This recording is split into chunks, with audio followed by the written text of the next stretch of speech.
ever think about like what your music options would even be if you're, stuck behind bars? Hmm. No Spotify, no Apple Music.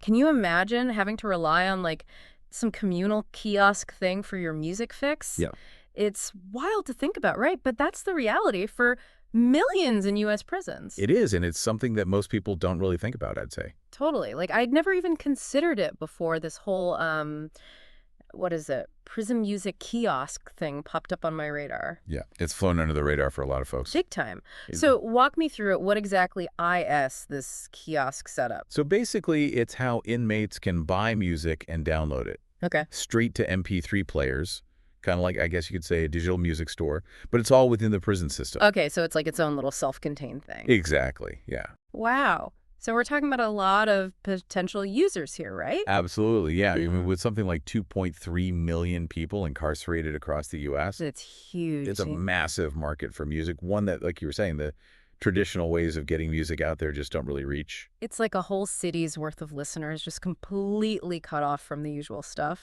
No wonder this website we found is claiming that artists could be tapping into like $1 billion market through this kiosk system.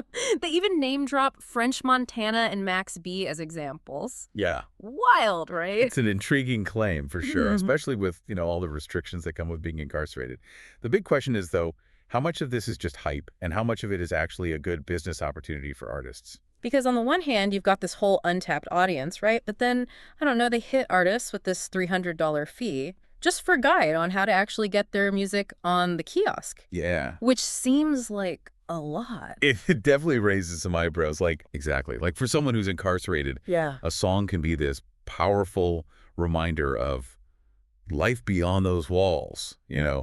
a way to deal with emotions that they might not be able to express otherwise. Right. There's even research showing that music can actually help reduce anxiety for inmates Wow. and give them a sense of control, which, I mean, let's be real, those are things that are in short supply in that kind of environment. Yeah, for sure. So we're not just talking about, catching the latest chart topper. We're talking about access to something that can really impact someone's well-being in a really intense situation. Right, and that brings us back to that thing with rapper Bobby Shmurda and his social media post about song prices in prisons. Which, yeah, reading between the lines a little bit, seems like he might be talking about this prison music kiosk thing. So what do we make of that?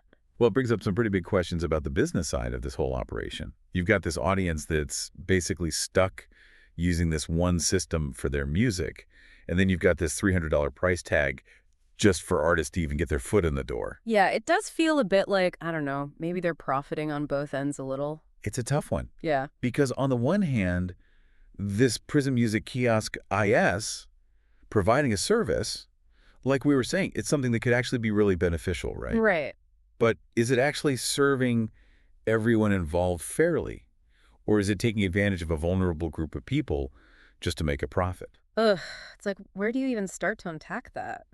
Yeah, it really makes you think, like it seems like a good thing on the surface, but then when you really look into it, It's complicated, right? totally. And that's where I think that Bobby Shmurda post is really interesting. It's like he's saying, hey, pay attention to this. Look at what they're charging us for music in here, Yeah. you know?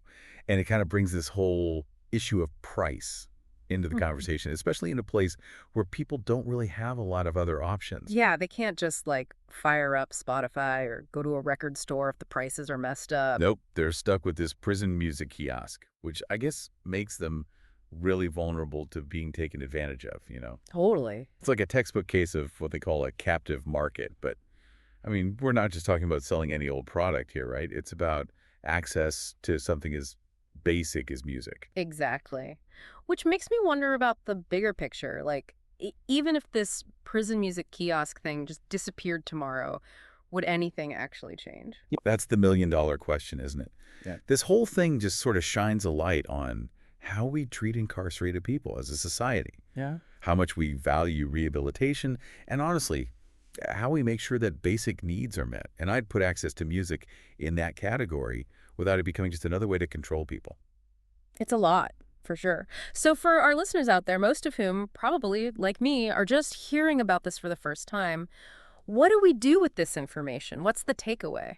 Well, I think just being aware of it is huge. Mm. Most people aren't spending their days thinking about the ins and outs of the prison system or what music is available to people inside. Right. But whether you agree with this prison music kiosk or not, it forces us to face a reality that a lot of times gets ignored, Yeah. you know? To remember that there are people living inside that system and yeah, that it can be easy to forget their humanity when the system itself often seems like it's designed to do exactly that. Exactly. And maybe, just maybe, if we can try to understand something as seemingly small as a music kiosk, we can start to think about some of the bigger issues at play here. Fairness, justice, and what it really means to rehabilitate someone and give them a chance to reenter society. Wow. It's definitely a lot to think about. So, to everyone listening out there, next time you hit shuffle on your favorite playlist, maybe just take a second to think about all those people who don't have that same freedom of choice. It might just change how you hear those songs.